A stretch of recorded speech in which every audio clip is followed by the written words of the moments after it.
Okay. Collision. Now, I want to talk about Rampage briefly. I did watch it. The one, two, three, four matches that were there were okay. The first match with Kyle O'Reilly and Lee was fine, but I don't know what they're going to do with Kyle O'Reilly yet. Lee Moriarty really hasn't done anything substantial. There's no real storylines with him. Yes, he's with Shane Taylor Industry. Well, Shane Taylor Incorporated. But the thing is it Incorporated? I can't remember. But he doesn't feel like he's important because they're not really doing anything with him. He's one of the better wrestlers they have, and he's just being used to get other people over, which I think is not the wisest thing. Roosh just beat the crap out of somebody. And here's the thing. If you want to see if Roosh can get over just destroying people, this one match is fine.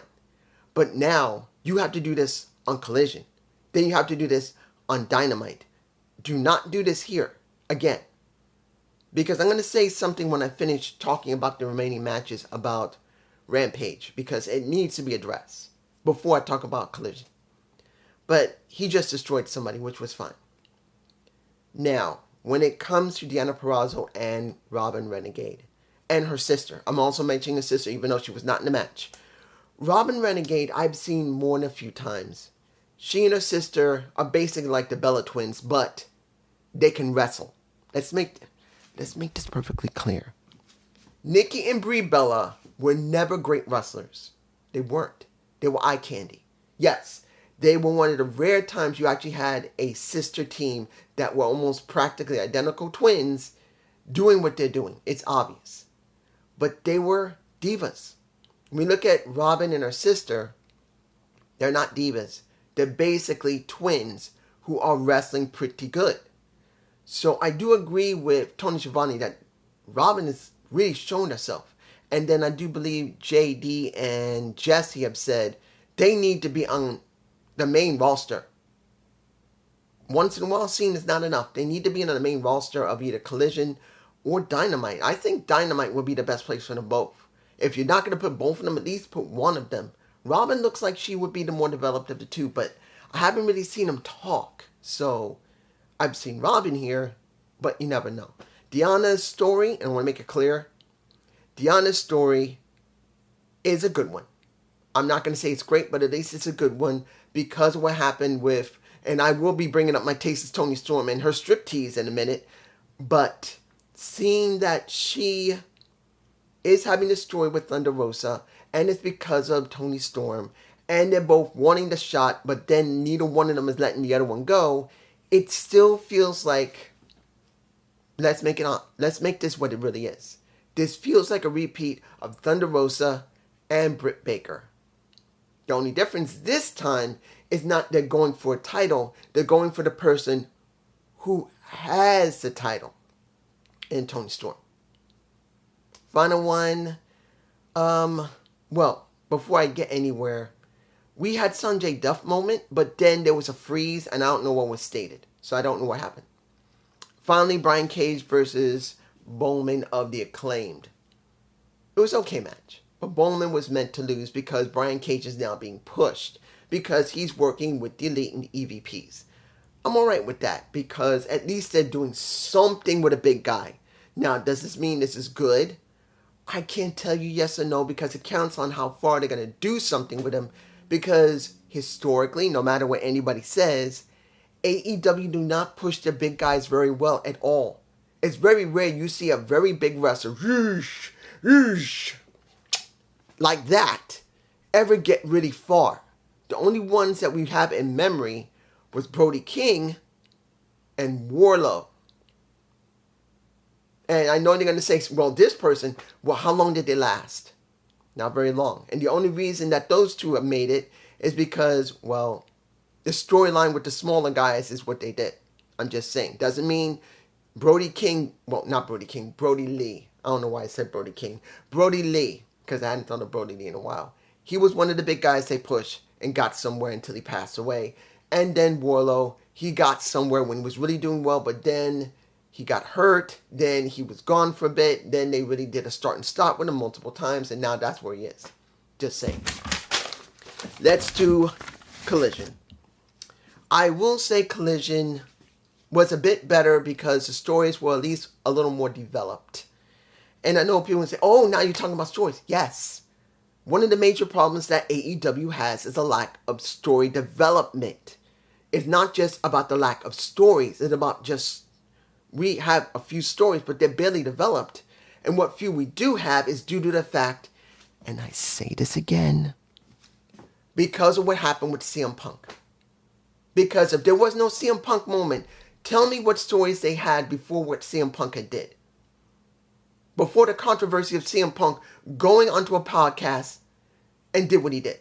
Because the stories were either not there at all or they were extremely underdeveloped. So, Will Ospreay versus Shane Taylor. I'm going to be honest here. It wasn't a very good match for me personally. It wasn't that Shane was bad. It wasn't that Will Ospreay was bad. It just felt like, what was the point of Will going up against Shane? I'm sorry. Shane Taylor is not there constantly on Dynamite or Collision. He's mainly on maybe Rampage. And most of the time, he's on ROH. So seeing him, I barely know the guy. Only a couple of times I've seen him do some promos, and I just don't got a feel for him. And this was just a body for Will Ospreay to basically beat. Now, I'm not saying that Shane was a bad wrestler. I'm not. But that's what he feels like. He feels like he's just a body that someone had to throw at him so he'll look good before the match between Robert Strom and him happens at Double or Nothing. That's the way it feels. And once it was done, and you can see the Undisputed Kingdom without... Where's Adam Cole? Isn't he supposed to be cleared? Wasn't he walking a couple of weeks ago without a boot or something for his ankle? What happened? Where is he? You're having Roderick Strong as the one who's running Undisputed Kingdom now? When you really need 100% Adam Cole to make it feel like something. And Roderick Strong is not a bad promolist. His promos are not bad. He speaks pretty well. But isn't this supposed to be about Adam Cole? What happened to Adam? But this is what we got. The second match. Johnny TV and Hook. Here's where I'm going to have a problem. Let me make it very clear.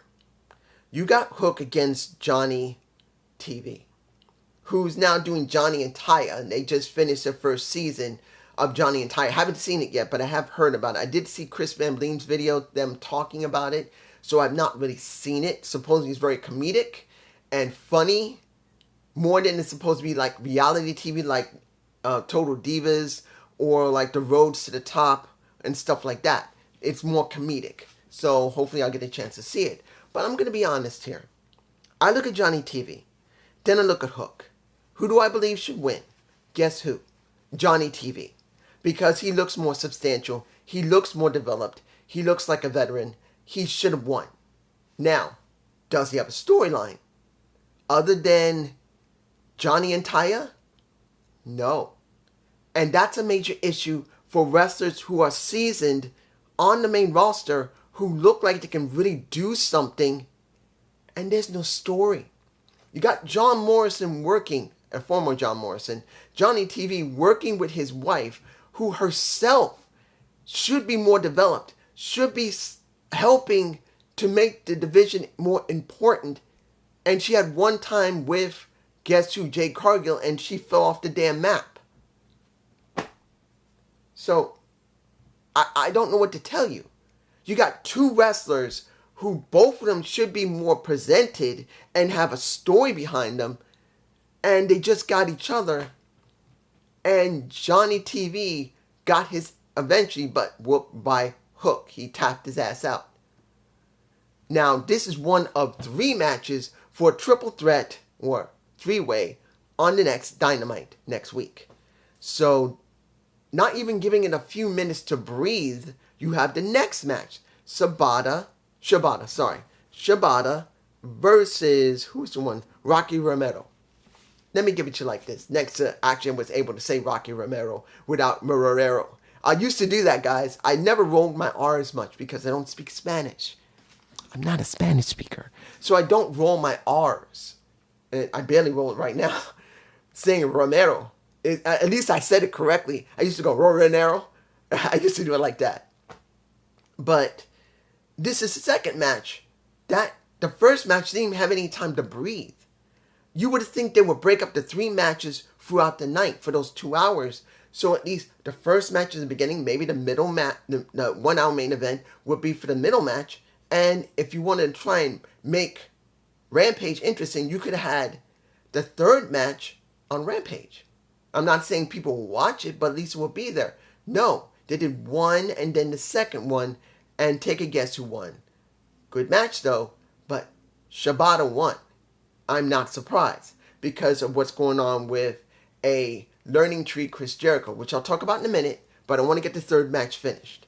But I'm not saying the match was bad. It was actually a pretty good match. In fact, I think this match was actually a bit better than the Johnny TV and Hook match because I think they really never interacted very much.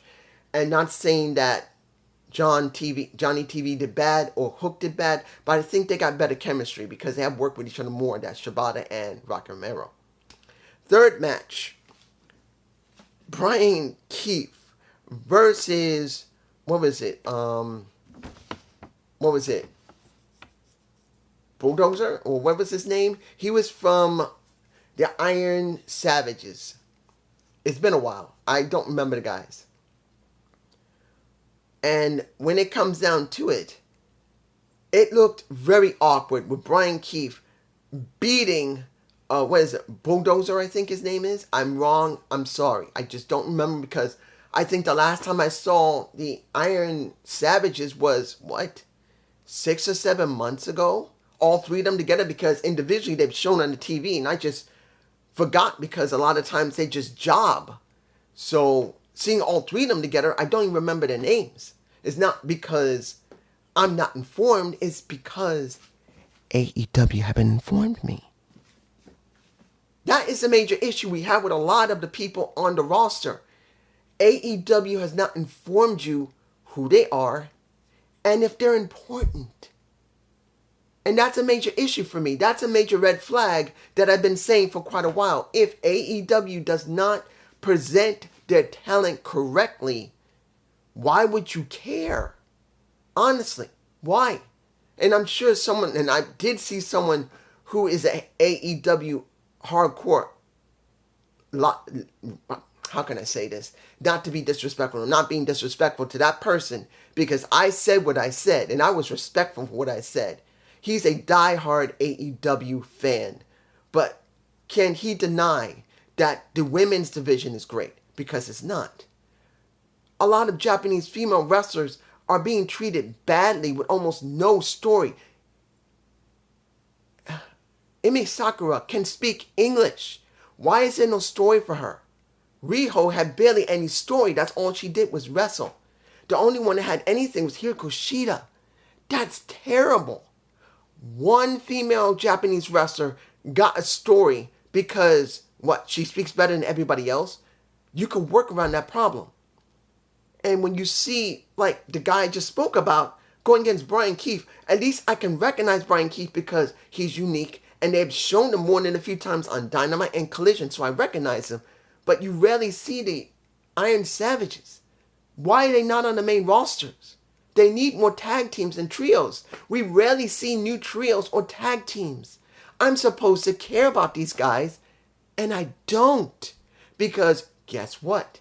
AEW does not sponsor them. AEW does not show vignettes of them or any vid packs or barely any interviews on Dynamite or Collision on them. Aren't we supposed to have a really deep roster of 120 people maybe? And what do you show? Maybe 40 or 30? Where are the rest of the people? And if anybody says you should be watching YouTube, go look it up. That's not my responsibility to look it up. And it's not yours either. The responsibility to know who these people are is through Tony Khan, Tony Schiavone, Excalibur, Taz. They're the ones who are supposed to notify us. They're the ones who are supposed to say who these people are. Tony's supposed to show video packages of these guys so we know who we're dealing with. And then if you get interested after they tell you, after you've been informed, then you would go look. Not before. Because they're taking out the job they're supposed to do that has been that this pisses me off. It's been 50 to nearly 60 years they do this. Well, actually, they do a lot longer. It's say about over 70 years. Because pro wrestling's been around for almost 94 years, easily. But the thing is, when they started showing it on TV, this is when you learn about the people that is on the show that you're watching. Not when you're in the arena, watching like me. Look at me. Look at his lovely face. Look at his lovely looking face. You learn about me because, guess what? You're watching me. I'm showing you what the type of person I am. I'm informing you that I'm a botch fest, that I can be wrong a lot of times, but at least I'm honest enough to admit when I'm wrong.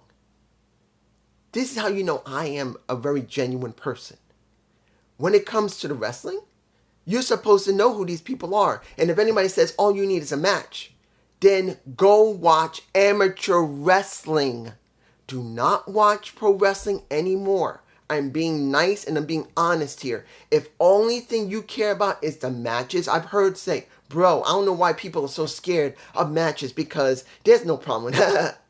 Dude, if you don't know who the people are in the ring, if you've not been informed, you're only seeing is a match. Why are you watching this? Watch amateur wrestling. You'll get a lot more suspense out of it, but very little emotion. Because if you're a wrestling fan, a pro wrestling fan, you also feed off of emotion. There's emotion with these guys outside and inside the ring. If you got no emotion, then why are you watching pro wrestling? Amateur wrestling has no emotion. It's stoic. You show nothing to your opponent. You show nothing to the fans. Not until the match is over. Then you can wave and say, yay! During the match, you do nothing. So there you go. Moving on. Orange Cassidy versus Isaiah Cassidy. The Cassidy versus Cassidy match. Wouldn't it have been interesting if there was a story, if we didn't have the story of the Don Callis family dealing with Orange Cassidy, that Isaiah Cassidy and Orange Cassidy were both in a room. And there was supposed to be some work that was supposed to be done. And they were Cassidy was being called. But no one knew who was the Cassidy.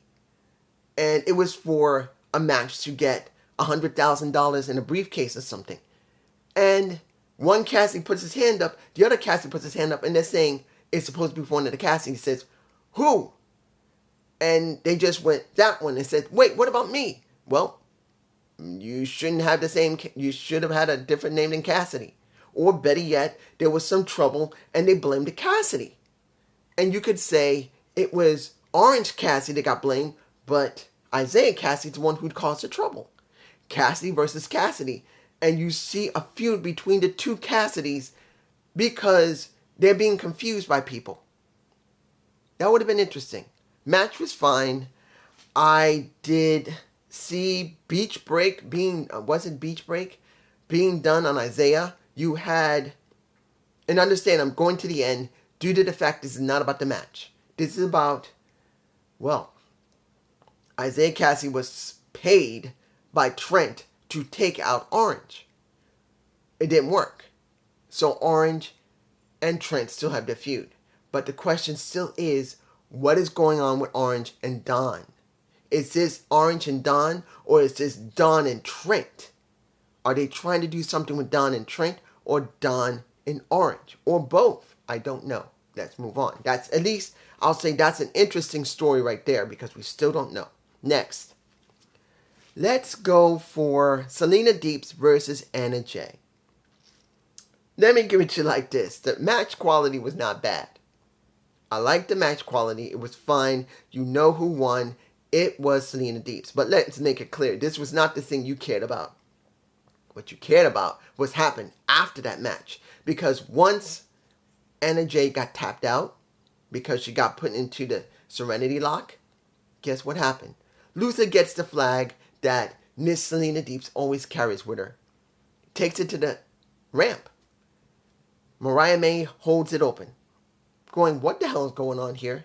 You see a tasteless, you understand why I call it tasteless Toni Storm, not timeless. It's tasteless. What did she do? She ran behind that flag and started stripping all her shit off. She supposedly, of course she's not naked, but she wore double. She threw it, and now she's butt naked, supposedly, on the damn ramp in Selena Deep's own flag, trying to act really sexy, and then Selena Deep chase her up and out into the, well, basically she chased her back past the Titantron and go into the back.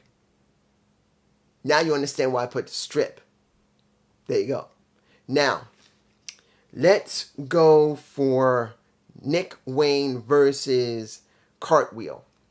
Now you know where the flip comes in, because during that match, I forgot his first name, but his name is Cartwheel. He decides he wants to do a backflip outside the ring, which they do a lot of. But here's the thing. Usually the other guy is there to help him break his fall, so the impact will not be so bad. This guy does a full black backflip, and he lands sternum first on the padded concrete. There was no one to slow down his deceleration. He did the flip, and he landed flat on the ground, sternum first. I don't care what you say. I don't care if you say, oh, this is a joke. That boy got hurt.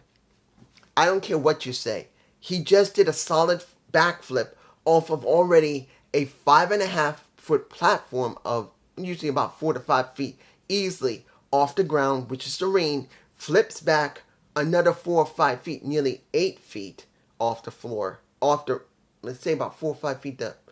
The ropes are maybe about 5 feet tall, or 5'6", I think. So he backflips off of that. So it's got to be 8 or 9 feet in the air. And he lands sternum first on padding this stick.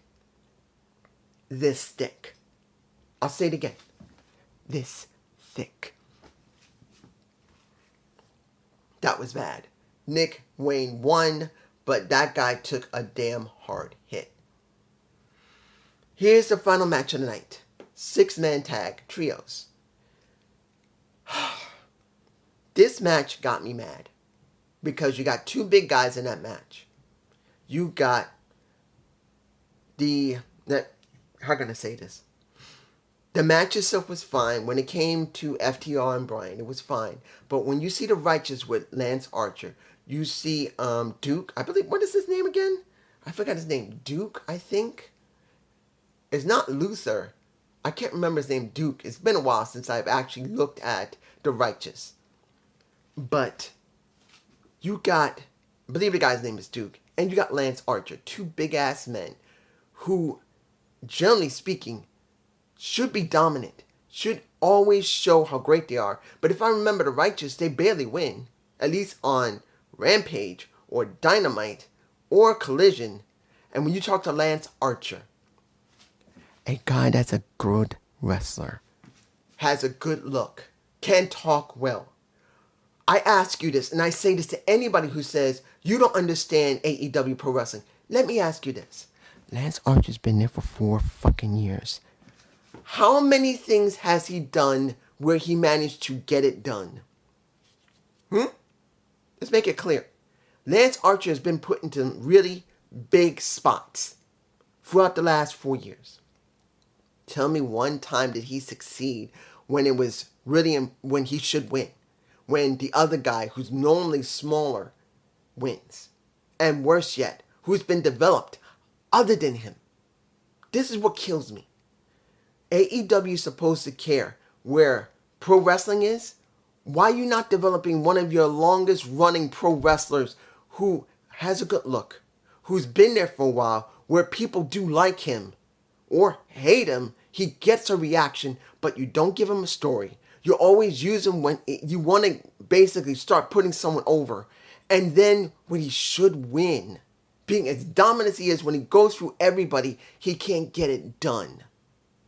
This is bad booking. Flat out for Lance Archer. I don't care what anybody says. Now, after the match was over, we did get the obligatory beatdown. And now FTR is basically disabled for next Dynamite. Probably they will be there Double or Nothing. But it took Danny Garcia to help them after they've already been taken out. So was this a good show? It was okay. It wasn't bad. There were some storylines here. I will tell you there there was.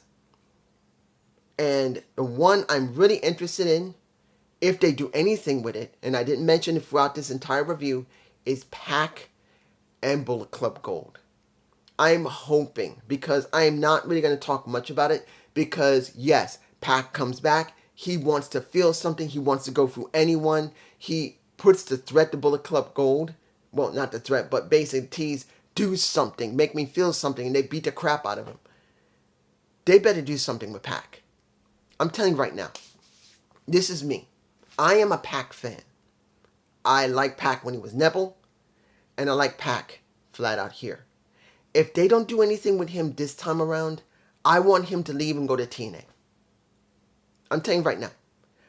I'm hoping he doesn't have a long-term contract, that he just stops coming to AEW and just go to fucking TNA, because I'm sick of him not getting anywhere.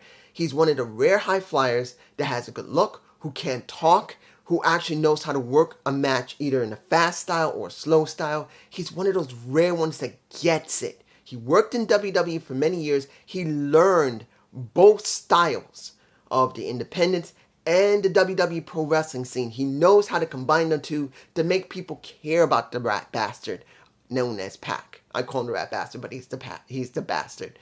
But it pisses me off. He deserves better. And if anybody says, no, he needs to stay in AEW, then tell me when the fuck does he get over? And if you say the All-Atlantic title, that's bullshit. Look what's going through all that right now. Only now it means something because the Undisputed Kingdom has it with Roderick Strong. Yes, you can talk about Orange Cassidy when he had it before it became the International Championship. But when he had it, they didn't push him. Only time they pushed him, well, take this back. Only time they pushed the title is when he didn't have it. And the only time when they pushed him is when he was in Death Triangle. And when it was about Penta as well as Phoenix. And then they did something with him. Alone, by himself, nothing. Hell, he faced Kenny Omega in one of the first matches that they ever had in AEW. He should be treated better. He's been there from the freaking beginning. I'm just saying. Peace.